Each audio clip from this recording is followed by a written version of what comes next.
santo templo, Jehová está en su santo templo, seamos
Espada, escudo, luz que ilumina el camino oscuro, tesoro, pergaminos, escritos que revelan secretos al mundo, es la divinidad impresa con valor en simples hojas de papel,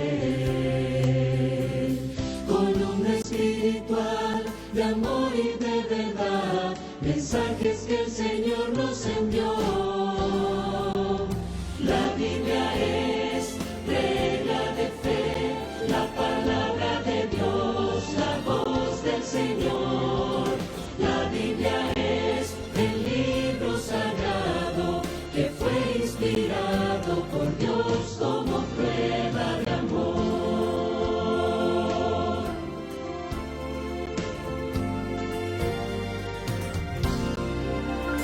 Tesoro, pergaminos, escritos que revelan secretos al mundo, es la divinidad impresa con valor en simples hojas de papel, columna espiritual de amor y de verdad, mensajes que el Señor nos envió. La Biblia es regla de fe, la palabra de Dios, la voz del Señor. La Biblia es el libro sagrado que fue inspirado por Dios como prueba de amor. La Biblia es regla de fe, la palabra de Dios, la voz del Señor. La Biblia es el libro sagrado que fue inspirado por Dios como prueba de amor. Que fue inspirado por Dios como prueba de amor.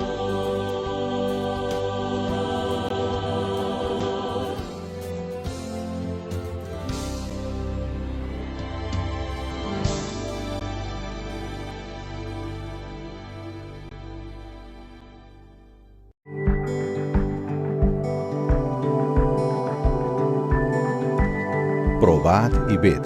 Historia de hoy. ¿Cuánto es el diezmo de cero?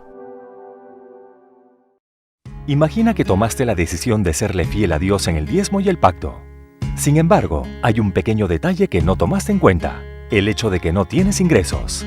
¿Y ahora qué harás?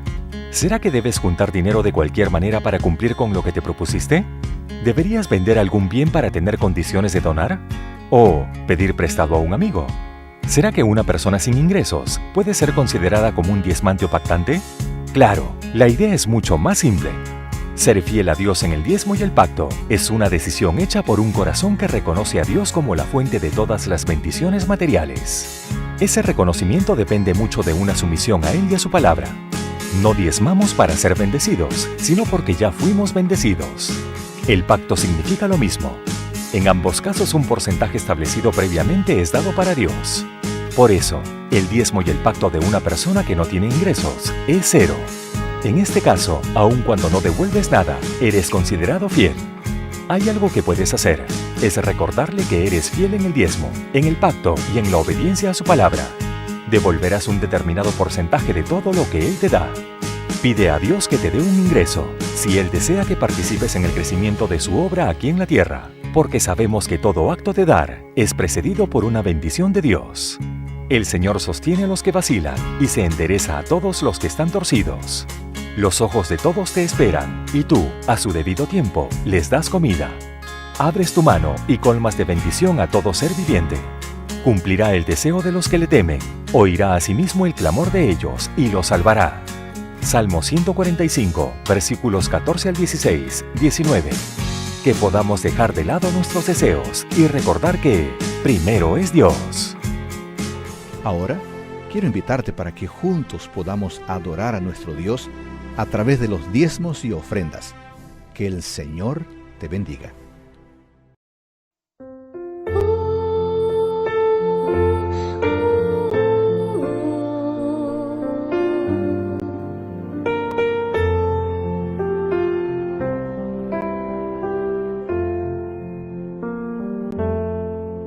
En el monte Calvario estaba una cruz, emblema de afrenta y dolor. Y yo amo esa cruz, no murió mi Jesús por salvar al más vil pecador. Yo siempre amaré esa cruz, en sus triunfos mi gloria será. Y algún día en vez de una cruz, mi corona Jesús me dará. Y aunque el mundo desprecie la cruz de Jesús, para mí tiene suma atracción, pues en ella llevo el Cordero de Dios, de mi alma la condenación. Yo siempre amaré esa cruz, en sus triunfos mi gloria será.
bienvenidos a Sumérgete. Es tiempo de ir más profundo en el estudio de la palabra de Dios.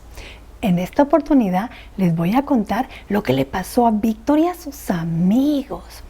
Ellos iban a la misma escuela y les gustaba mucho estudiar, pero había algo que no les gustaba mucho de la escuela, y era que habían unos niños más grandes que siempre los molestaban. Ellos trataban siempre de estar juntos y almorzaban juntos. Pero cierto día, Víctor se demoró en el salón de clase y cuando salió al comedor se encontró con uno de estos niños más grandes. ¿Y sabe lo que pasó? Le quitó el almuerzo a Víctor y Víctor estaba muy, pero muy molesto. Cuando llegó con sus amigos y les contó lo que había pasado, uno de ellos dijo que también a él le habían quitado hace un tiempo su almuerzo y que eso no estaba bien. Y comenzaron a pensar qué podían hacer. Así que decidieron que iban a pensar todo ese día y toda esa noche, y el siguiente día iban a tomar una decisión de qué hacer. Esa noche, cuando Víctor estaba conversando con su papito, él le contó lo que había pasado y su papi le dice: mira, en la Biblia habla de un remanente. ¿De un remanente?, dice Víctor. Sí, habla de un grupo pequeño que son fieles a Dios y que siempre hacen la voluntad de Dios, que no se molestan y que no hacen cosas malas, aunque otras personas sí las hagan. Quizás tú con tus amigos pueden formar un club del remanente. Y Víctor se puso a pensar: sí, quizás sí, porque nosotros somos un grupo pequeño en la escuela que siempre nos portamos bien y no nos importa lo que los demás digan. Mañana voy a llevar esa idea a la escuela. Al día siguiente, cuando se reunió con sus amigos, les contó lo que su papito le había dicho.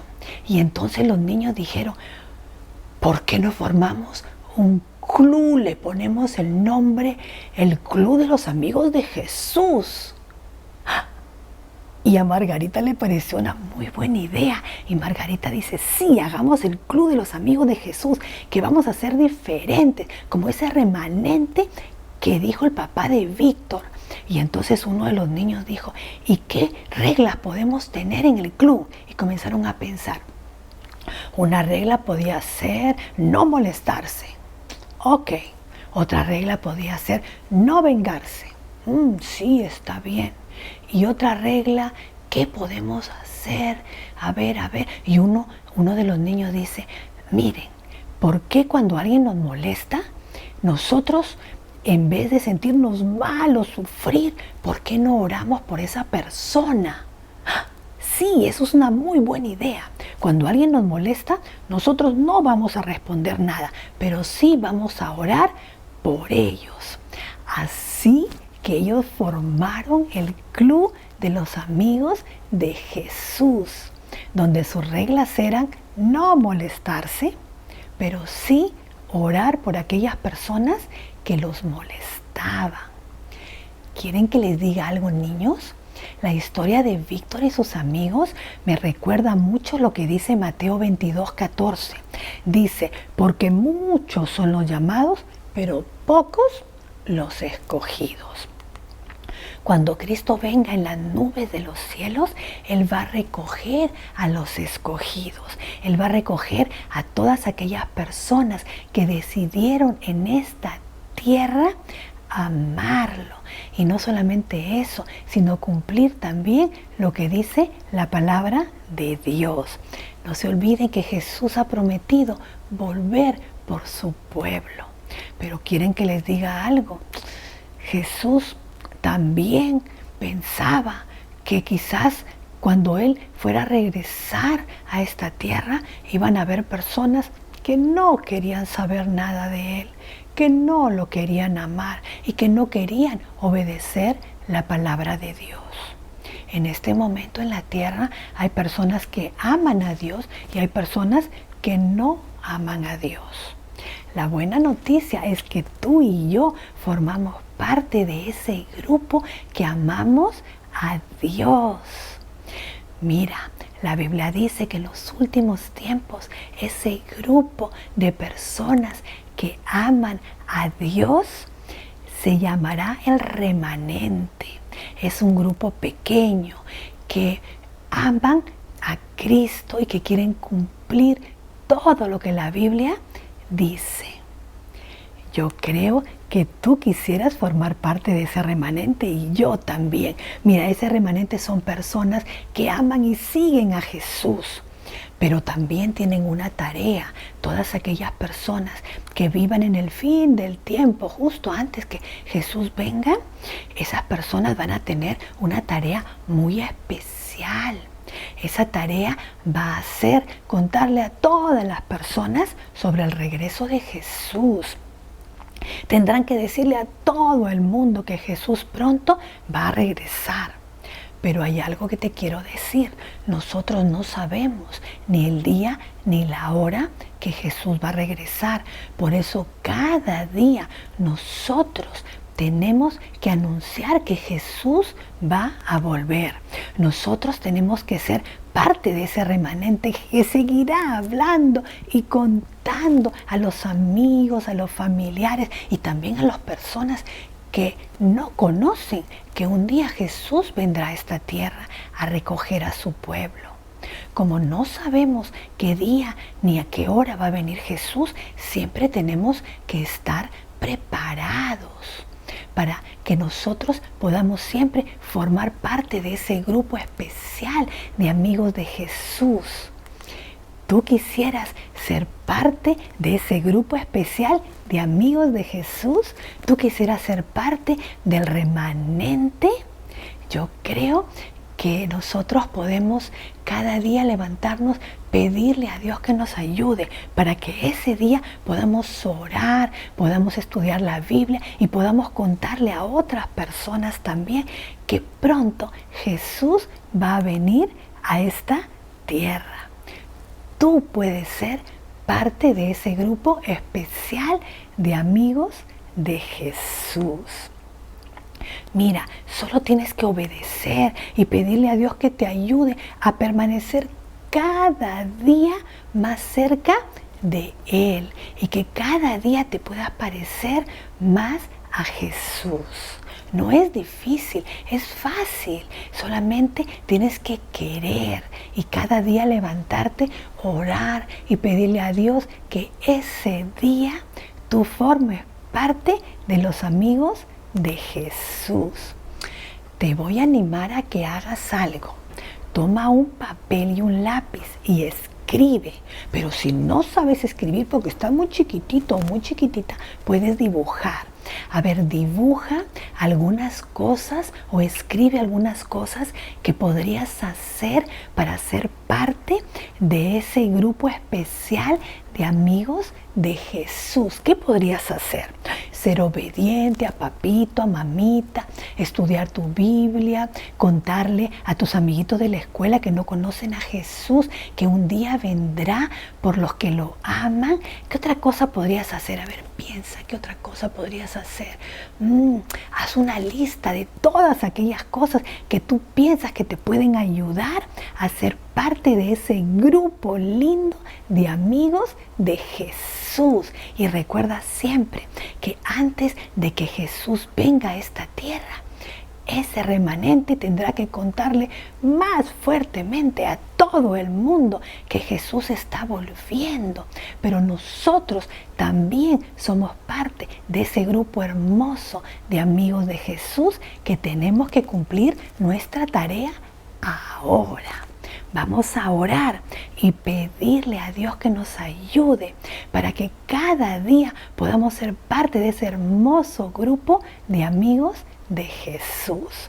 Vamos a orar. Padre nuestro que estás en los cielos, Señor, te queremos agradecer, Señor, porque un día Jesús va a venir por nosotros y nos va a llevar con Él, Señor, al cielo. Pero queremos pedirte que nos ayudes para que cada día estemos preparados, para que cada día podamos orar, para que cada día podamos estudiar la Biblia y que cada día también, Señor, podamos contarle a otras personas que Jesús vuelve pronto. Ayúdanos, Señor, a ser parte de ese grupo especial de amigos de Jesús. Todo esto te lo pedimos en el nombre de tu Hijo amado Jesús. Amén. Ahora sí, niños, nos vamos a tener que despedir, pero pronto vamos a regresar para sumergirnos muy profundo y estudiar más sobre la palabra de Dios. Bye, niños.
Y aquel hombre intentaba lo más que él podía de convencerme. Él quería convencerme de que yo no tumbara aquella reservación que tenía para los 3 días en aquel hotel, muy hermoso hotel, pero parecía que las cosas no estaban funcionando.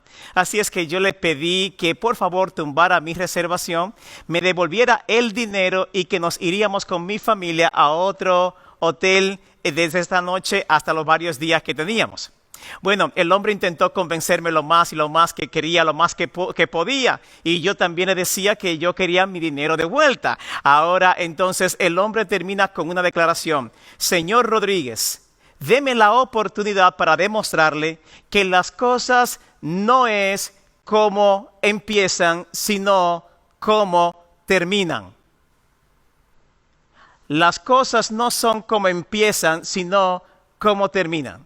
Si quieres saber de cómo esta historia va a terminar, yo te invito a que tengamos la oportunidad para orar al Señor y pedir su bendición en el tema de Hechos capítulo 12, que se titula Dios tiene la última palabra. Oramos. Bendito Padre Celestial, tu palabra ha sido dada para nosotros. Sea ella un refugio en tiempo de necesidad, sea ella la que nos conduzca a la verdad. Gracias Espíritu Santo por estar con nosotros. Dirígenos en el nombre poderoso de Jesucristo. Amén. Amén. ¿Será que las cosas no son como empiezan, sino como terminan? Esa es la historia que quiere declarar entonces el libro de Hechos de los Apóstoles en el capítulo número 12. Por favor, Hechos capítulo 12, versículo 1 en adelante. Y dice de esta manera. Dice, en aquellos días, en el tiempo de los Herodes, echó mano a algunas de la iglesia para maltratarlos. Mató a espada a Jacobo, hermano de Juan, y al ver que esto había agradado a los judíos, procedió a prender también a Pedro. Era entonces los días de los panes sin levadura. ¿Qué es lo que está diciendo aquí las Santas Escrituras? Está hablando de que aquí pareciera que la historia como tal empieza con un personaje quien es el sujeto de la mayor de las acciones que se van a realizar acá. Él se ve como el gran Herodes o Herodes el poderoso. Por eso empieza la historia con él. Le ha hecho daño a los cristianos y especialmente ya tiene a Pedro porque le ha quitado la vida a Jacobo. Ahora mirad lo que dice las Escrituras, de que este hombre o rey se llamaba Herodes. Pero ¿cuál de los Herodes? ¿Cuál de los Herodes? Mirando a la pantalla, vamos a hablar acerca de la dinastía de los Herodes, ver qué tan rapidito podemos hacerlo. Los Herodes era una familia de 4 o 5 reyes. Algunos de ellos no llegaron a tener el título de reyes, sino que eran simplemente tetrarca o líderes de una comarca que Roma le había regalado. En este caso, Herodes el Grande era el principal de ellos, quien empieza la dinastía con estos. Lo que tú no sabías posiblemente es que la palabra o el nombre titular Herodes significa generación de generación.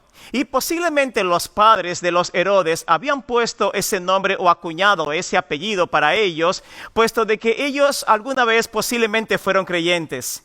¿Cómo va a ser creyentes si los herodianos o los Herodes eran descendientes de los idumeos o de los edomitas, que eran los descendientes de Saúl, el hermano de Jacob, que eventualmente le pusieron el nombre Israel? Así es que ellos sabían del Dios vivo y posiblemente el nombre Herodes estaba inspirado en Éxodo capítulo 20, cuando encontramos el segundo mandamiento que dice: porque yo soy Jehová tu Dios, quien visita la maldad de los padres a los hijos de 3ª y 4ª generación, pero que bendice de millares a millares aquellos que bendicen, obedecen mi nombre. Te das cuenta, de generación en generación, y posiblemente Herodes o herodianos viene de ese nombre. Pero ¿qué diríamos de este primer Herodes? De este Herodes sabemos lo siguiente. Sabemos que él era un hombre muy malo. El primero, Herodes el Grande, fue el que precisamente ordenó la muerte de los niños en el tiempo de que el Salvador nació. Fue visitado por los magos y este mismo, queriendo intentar matar al mismo Dios o al Mesías príncipe al que se había prometido en las profecías, intentó matar a todos los niños con el fin de que también llegara a matar al Hijo de Dios o al Mesías que había llegado. Este hombre era muy vil. Era desarmado, era un matón, al punto que él mató a 3 de sus propios hijos. Mandó a matar a Aristóbulo ahogado con el fin de quedarse con Mariana, quien era entonces la esposa de Aristóbulo y quería quedarse entonces con ella. Y se dice en la Biblia que posiblemente, o más bien la historia, que posiblemente esa fue la única persona que él llegó a amar tanto, porque la amó tanto que la estranguló o le quitó la vida. Un hombre que cuando iba a morir se aseguró de que se diera un edicto que mataran a cuantos líderes principales del pueblo para que haya lágrima o lloro, no por él, sino por aquellos que iban a morir en aquel lugar en el mismo rato que se declarara su muerte. Ese es el grande, Herodes el Grande. Ahora veamos quién es el que le sucede o el que viene después de él. Entonces encontramos a Herodes Antipas. De este Herodes Antipas es el que conocemos en la Biblia en el tiempo de Juan y en el tiempo de Jesús, quien lamentablemente tiró una fiesta y en la fiesta por un baile se intercambió la cabeza de su gran profeta, el profeta más grande que ha pasado sobre la tierra, dicho por Jesús, de parte de Jesús, era hablando de Juan. Y dice que de el Antipas, Cristo dijo, dile a esa zorra. Quiere decir que si en el epitafio o quizás en la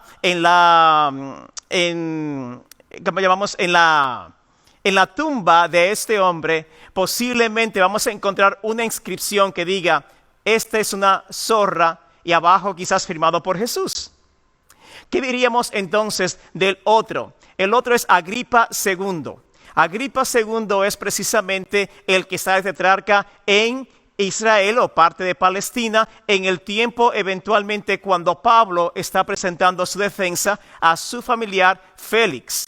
Y de pues sabemos que fue el que dijo, por poco me persuades a ser cristiano. ¿Te imaginas entonces que en el epitafio de la tumba de este hombre dijera, aquel que pudo ser cristiano y no llegó a serlo porque no consintió en aceptar la verdad? Así es que estos Herodes son muy conocidos. Herodes el Grande, Herodes Antipas en el tiempo de Jesús, Herodes Agripa en el tiempo de Pablo, pero vamos a ir un poquito más atrás. ¿Quién es Agripa I?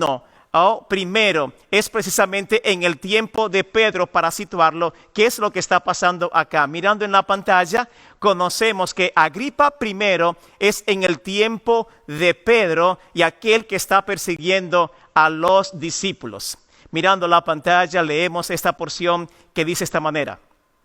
Versículo número 4 dice, número 4, tomándole preso, le puso en la cárcel y entregándolo a 4 grupos de 4 soldados, cada uno para que lo vigilaran, y se proponía sacarlo al pueblo después de la Pascua.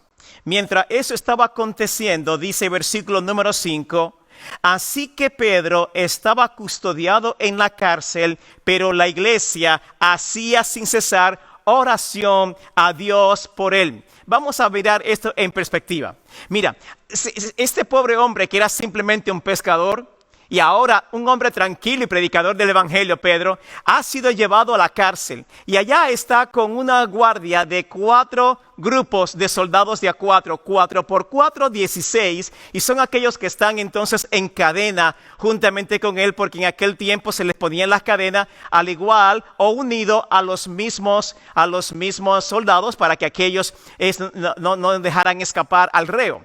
Así es que este hombre está allí y yo me imagino que de vez en cuando él jalaba las cadenas y eso dejaba saber que quien estaban presos realmente por el evangelio eran los soldados que no podían moverse custodiándole a él, y él se aprovechaba posiblemente. Así es que, estando allá en la cárcel, dice que la iglesia oraba sin cesar a Dios por él.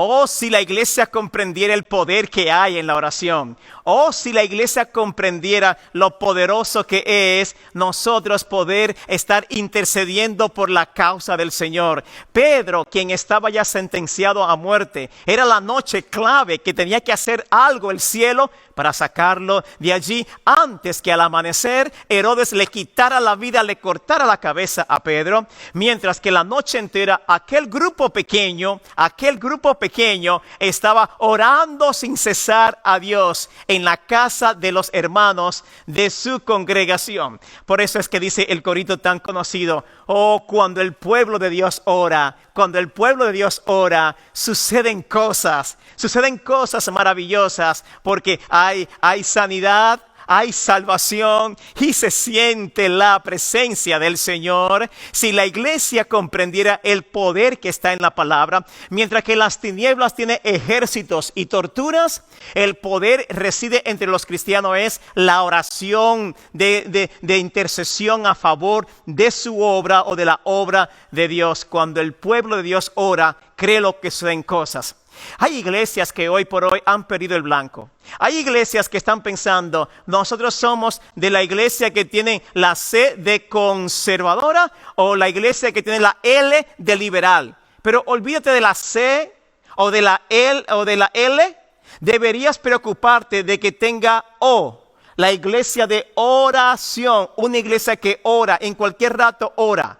Y cuando dice el evangelio de que ellos estaban orando, algo interesante aconteció. Sigue diciendo de que en la noche vino un ángel, como dice aquí, lo puedes leer. Y cuando Herodes, en el versículo número 6 y 7, dice de esta manera: cuando Herodes lo iba a sacar, aquella misma noche estaba Pedro durmiendo entre dos soldados, sujeto con 2 cadenas, y los guardias delante de la puerta custodiaban la cárcel. ¿Qué hacía la iglesia? La iglesia oraba sin cesar, y se presentó un ángel del Señor, y una luz resplandeció en la cárcel, y tocando a Pedro en el costado, ¿qué hacía la iglesia? Oraba sin cesar, y lo despertó diciendo: levántate pronto. Y las cadenas se le cayeron de las manos. ¿Y qué hacía la iglesia? La iglesia decía que estaba orando sin cesar. Todo lo que estaba aconteciendo en la cárcel tenía que ver con que estaban orando en aquel grupo pequeño.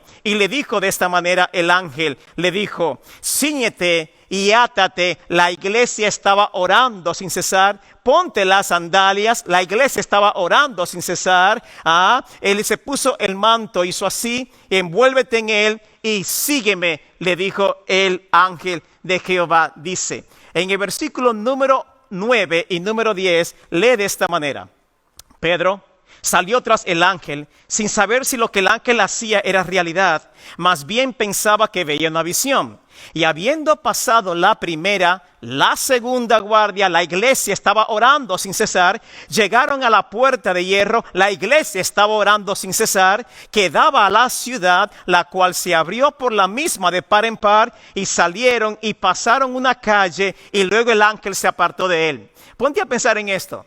Pareciera entonces que el Señor estaba llevando a Pedro con el ángel de Jehová, pero él mismo no comprendía, no creía lo que estaba pasando. ¿Será que estoy soñando? ¿Será que estoy en una visión? ¿Será que simplemente y empieza a pellizcarse posiblemente para ver si tiene sensibilidad? Y él comprende qué es lo que está pasando, hasta que cuando se encuentra en su realidad, está ya fuera y distante de la cárcel que ha dejado atrás. Ha burlado la primera, ha burlado la segunda y cuantas guardias, ha salido por la puerta principal, y Pedro se encuentra entonces libre de la cárcel en esa madrugada con el ángel de Jehová, y empieza a correr a aquella casa que había una reunión. La historia muy bien la conocemos. Él toca la puerta, hay una chica que se levanta, ella está súper emocionada, vuelve al grupo, ellos están un poco confundidos, por fin le abren la puerta.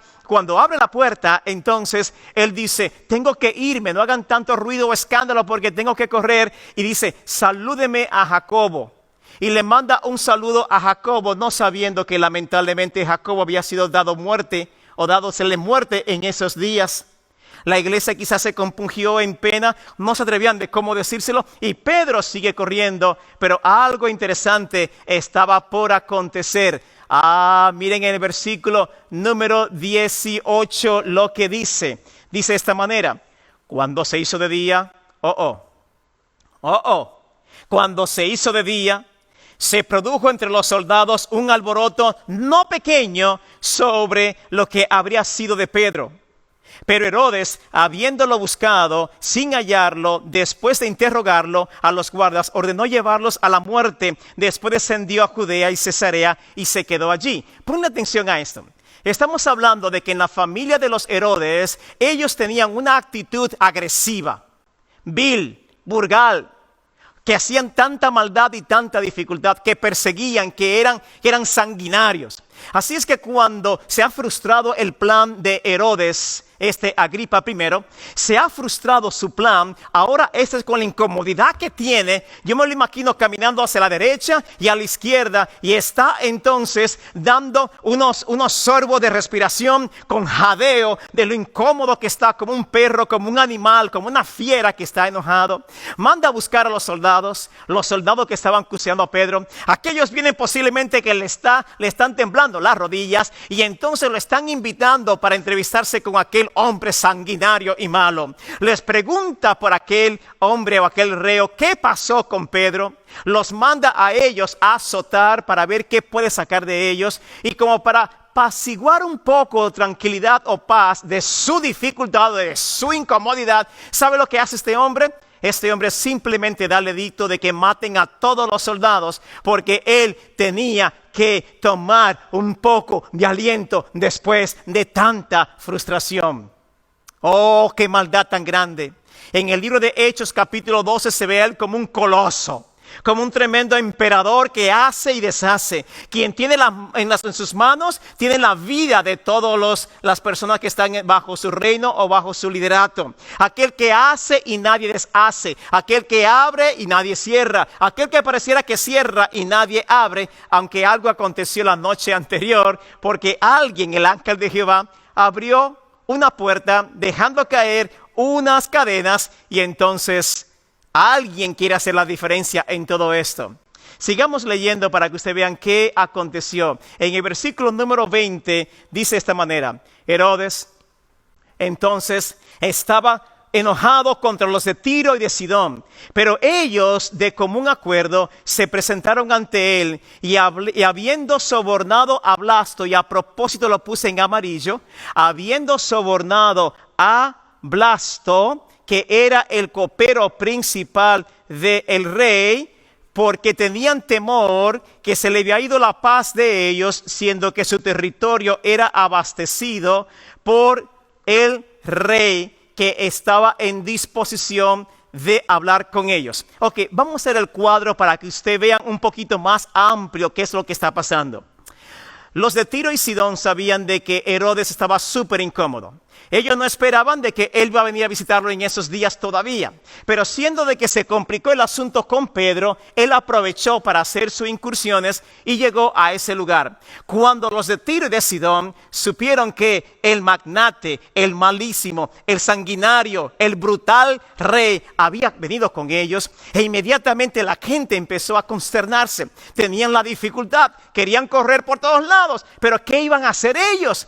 Ellos lo que pusieron fue en mente un plan. Hablaron, se pusieron de acuerdo y buscaron a Blasto, como dice la Escritura. ¿Quién era Blasto? Bien, Hechos capítulo 12 dice claramente que Blasto era nada más, nada menos que el que estaba para servirle al rey, ya sea el vino, la comida, el que iba a ser el principal para estar delante del rey.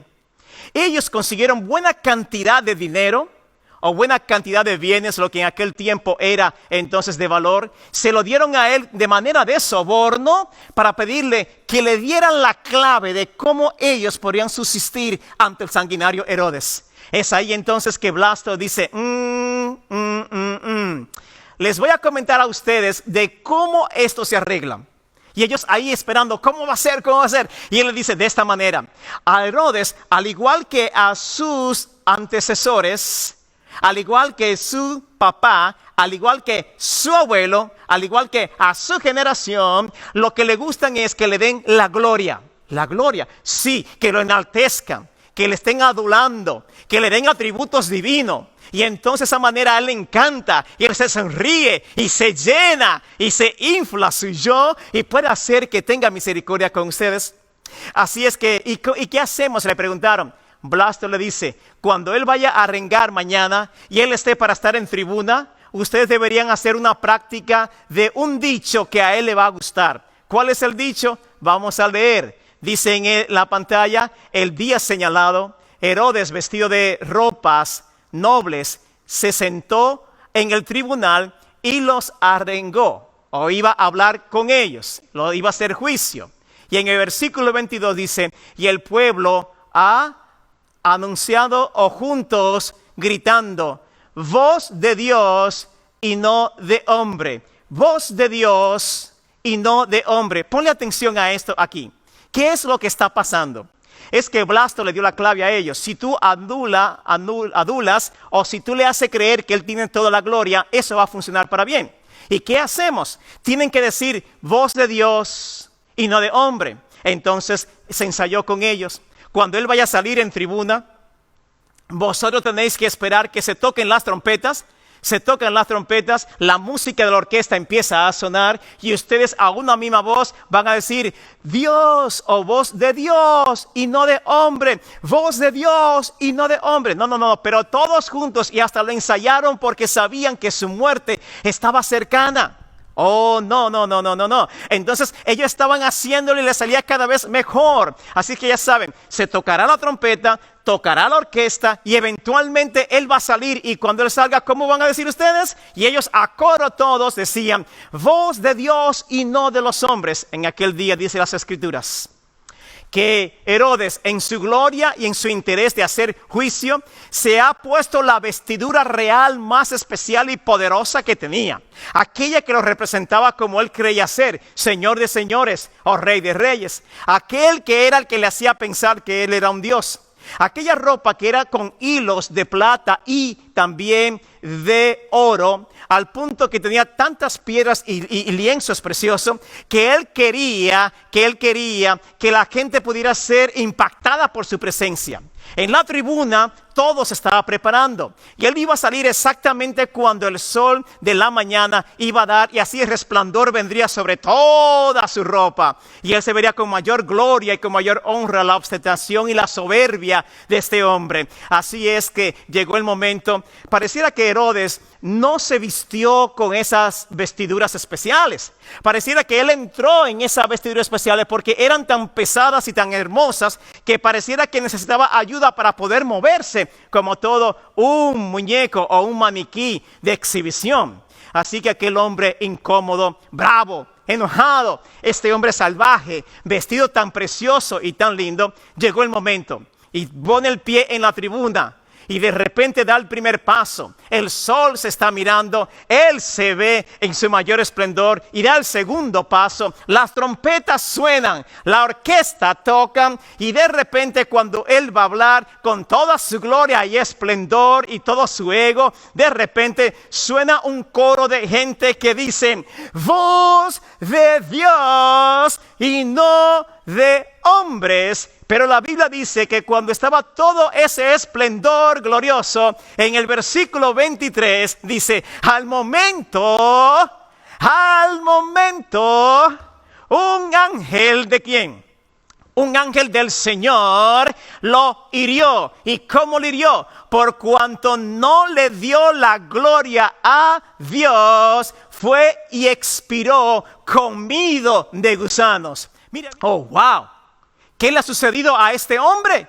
¿Qué le ha pasado al gran rey? Aquel que es el brutal, aquel que todo lo puede hacer, aquel que manda y es hecho. ¿Qué le está pasando? Dice que un ángel vino y le tocó solamente con un dedo. Posiblemente es el mismo ángel que tocó a Pedro por el costado diciéndole, es tiempo que te levantes para que tú vayas y salga de esta cárcel, y lo encaminó tomado de las manos el mismo ángel. Pero ese toque en el costado y eventualmente dándole la mano no es lo mismo que el toque que ha recibido Herodes.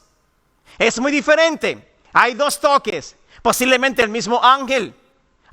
Sí, hay un toque que es para liberar, mientras que hay un toque que es para condenar. Hay un toque que es para bendecir, mientras que hay un toque que es para maldecir. Hay un toque que es para confirmar, mientras que uno es para perdición. Entonces, ¿qué toque tú quieres recibir? Porque ese toque del evangelio o del ángel es igual al evangelio. ¿Cómo será así?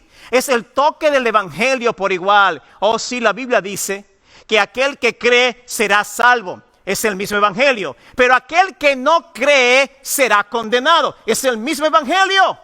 Es el mismo toque. Pero es diferente de cómo lo vas a recibir. La Biblia dice que por las palabras de tu boca tú vas a ser salvado o vas a ser justificado. Pero también te advierte que por las palabras de tu boca tú serías condenado. ¿Es la misma boca? Sí, pero es el contenido lo que sale de ella. Así mismo es el poder del evangelio. El evangelio, si lo aceptas, es potencia de Dios. Si no lo acepta, entonces lamentablemente es la condenación para aquellos que Dios le proveyó de la salvación y esto no le importaron. Oh, qué diferencia hay en el toque. En el toque de Pedro para liberación o en el toque a Herodes para la perdición. Con razón dice de esta manera. Dice que nosotros tenemos que hacer una tremenda decisión. La tremenda decisión es de nosotros comprender que la Santa Escritura en Hechos capítulo 12 nos está describiendo totalmente cuál es el final o el desenlace de toda la historia del gran conflicto. ¿Cómo empezó el evangelio aquí? O ¿cómo empezó la narración en Hechos capítulo 12? Empezó de esta manera. Oh, en aquel mismo tiempo Herodes echó mano de los creyentes para maltratarlo. Ella hacía y deshacía, pero al final de esta narración dice de esta manera. Oh, pero la palabra del Señor crecía y se multiplicaba.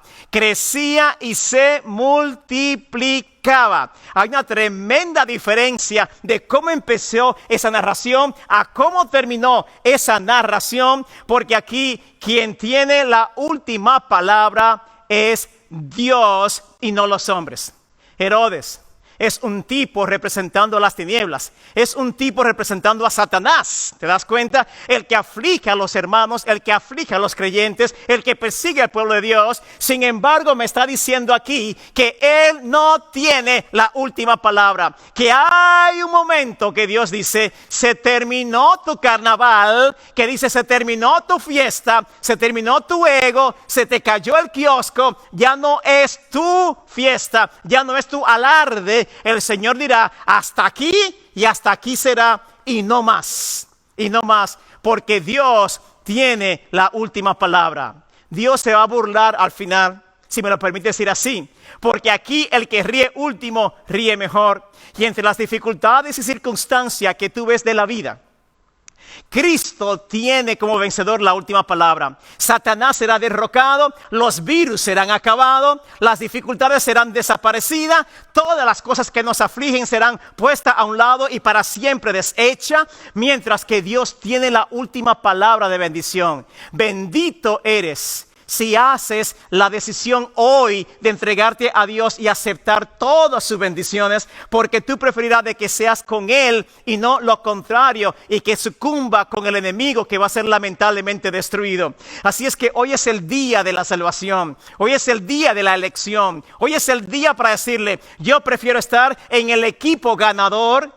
Oh sí, el que va a ganar al final, aunque se vea que está siendo maltratado en el tiempo de hoy, aunque se vean por un camino estrecho, pero al final es camino de salvación, yo prefiero irme de parte de Dios y no del camino ancho que lamentablemente está presentando de que hay mucho gozo y mucha fiesta y mucho relajo y al final es camino de perdición. Quien tiene la última palabra en todo esto es Dios y Dios se va a reír de último diciéndole: hey, ¿dónde está, oh muerte, tu aguijón? ¿Y dónde, oh sepulcro, tu victoria? Dice: oh, sorbida es la muerte en victoria.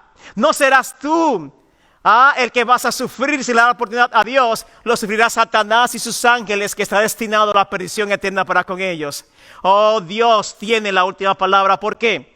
Porque las cosas no es como empiezan, sino como terminan. ¿Cómo sigue la historia aquella? Donde estábamos en aquel hotel y el hombre quería convencerme de que por favor yo no diera de baja mi reserva.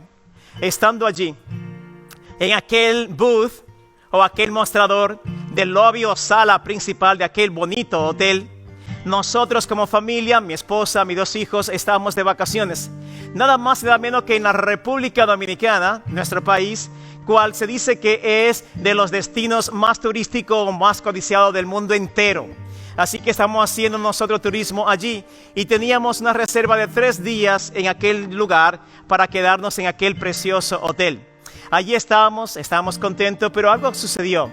Fuimos entonces, tomamos el ascensor al cuarto que se nos asignara, subimos bastante alto en la torre y cuando voy a intentar usar el agua, usar el baño, la ducha, me doy cuenta que está muy pobre el agua y cuando vemos la luz está muy pobre. Pareciera que en ese rato tenían una dificultad con la energía eléctrica. Digo en ese rato porque usted no espera que en un hotel se está teniendo esa dificultad. Lo podrá tener en el barrio, en el campo, en el pueblo, pero en un hotel y un hotel tan bonito como ese, como que estaba raro. Así es que estábamos allá arriba en aquella torre, en aquel apartamentito o aquella habitación que nos asignaron. Y en ese instante ni el agua ni la luz tenían suficientemente fuerza. Como no nos sentimos cómodos allí, dijimos: apenas acabamos de llegar, no tenemos ni una hora que nos dieron el acceso al cuarto. ¿Qué tal si vamos como buenos cristianos, sin pelear, sin discutir? Vamos simplemente a decirle que nosotros no preferimos quedarnos acá por un rato más. ¿Qué tal si hacemos eso? Así es que cuando bajamos, yo dejé a la familia por un lado en el lobby y voy al mostrador y hablo con el Señor. Y esa es la conversación que tuve antes de empezar mi tema.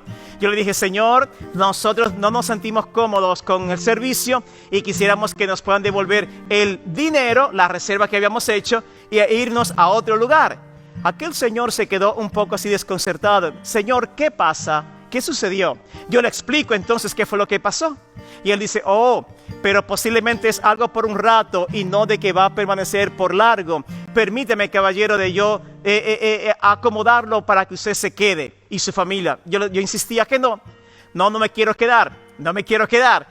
Por favor, devuélvame el dinero y yo voy a otro lugar. Hasta que el hombre viene y acuña esta declaración diciendo: las cosas, señor Rodríguez, no son como empiezan, sino como terminan. Y yo: ¿qué tanta profundidad habrá allí? Señor Rodríguez, las cosas no son como empiezan, sino como terminan. ¿Y a qué se refiere usted? Él dice: señor Rodríguez, dime la oportunidad para demostrarle la diferencia y de que usted pueda quedarse aquí y cómodo. Yo dije: vamos a hacer lo siguiente, vamos a hacer un trato. Solamente me quedo por esta noche, que te doy la oportunidad para que me acomodes, pero me vas a devolver entonces mañana las otras 2 noches de las 3 noches que quedábamos aquí. Ok, señor, si es así, si usted viene antes de las 11 de la mañana y le pareciera que no puede seguir, pero por lo menos deme la oportunidad de acomodarlo. El señor inmediatamente, que era muy diligente, nos mandó entonces a otra habitación y nos la pone mucho mejor, todavía mucho más amplia, una suite. El hombre nos pone con vista directamente al mar. nosotros por fin pudimos planchar la ropa, fuimos a la cena estaba riquísima, sabrosísima estaba. El hotel se veía de manera diferente, ahora con otra perspectiva, estábamos cómodos.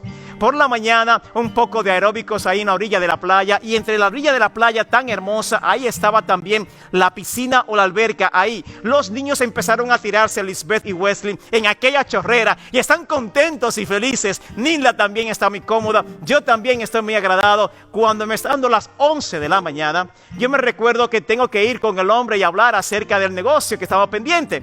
Y cuando estamos allá, yo voy caminando con la dificultad que estoy descalzo, entrando en el lobby, y entonces el Señor me reconoce. Oh, señor Rodríguez, ¿cómo pasó la noche? Muy bien. ¿Cómo les pareció la cena de anoche? Muy buena. Y esta mañana el desayuno mejor todavía. Y las actividades recreativas, oh, súper. Por lo tanto, dice él, ya se lo dije, las cosas no es como empiezan, sino como terminan. Y yo, wow. Realmente que por experiencia lo he vivido. Por ende vengo contigo a decirte que quisiéramos nosotros no seguir con la cancelación de los 2 días, sino de quedarnos los 2 días porque queremos seguir disfrutando de esto. Y él dice, ¿cómo? ¿A tanto le gustó? Sí. Y se da cuenta, señor Rodríguez, y vuelve a decírmelo. Las cosas no son como empiezan, sino como terminan. Así es que entonces yo le digo, bien, vamos a confirmar de que me quedo 2 días más. Y él me dice, pero lo siento mucho, señor Rodríguez. Yo le dije que si usted venía antes de las 11 y ya son pasado de las 11. Como a usted no le gustó el proyecto o el plan anoche y no me lo reconfirmó en esta mañana, ya su habitación ha sido dada o ha sido asignada a los próximos turistas que vienen. Y por lo tanto, señor, lo sentimos mucho, pero ya esos cuartos están asignados para otras personas. ¡Wow! Realmente que comprendí la lección. Era la oportunidad de buscar opciones y mirar, si yo pudiera mirar lo final desde el principio, cual no tengo la capacidad, pero Dios sí tiene la capacidad. Dios te dice que yo soy el que abre y nadie cierra, el que cierra y nadie abre, el que tiene la llave del abismo, el que tiene el final de todas las cosas. Yo soy el alfa, el omega, el principio y el final, y Dios tendrá la última palabra para todo lo que pasa aquí en la tierra, más para ti y para mí, estar en el equipo ganador de Dios. Pon la atención a Dios, pon tu esperanza en Dios y permite que Él cambie tus circunstancias. Vamos a orar por ello. Bendito Padre Celestial, hoy hemos comprendido una realidad muy amplia, muy grande, que no es como empieza, sino como termina. Y estas dificultades de esta tierra van a terminar, pero tú eres el que tiene el control. Tú eres el dueño de todo. Tú eres el que va a hacer todo posible para la eternidad y en ti confiamos. Hoy damos un paso de fe de aceptarte como nuestro único Salvador personal y nos entregamos a ti para tener una novedad de vida. Ayúdanos, Señor, a hacer tu voluntad y a creértelo, porque tu palabra así lo ha dicho. Dios, gracias por tener la última palabra, las Santas Escrituras, la última palabra, en el nombre poderoso de Jesucristo. Amén y amén.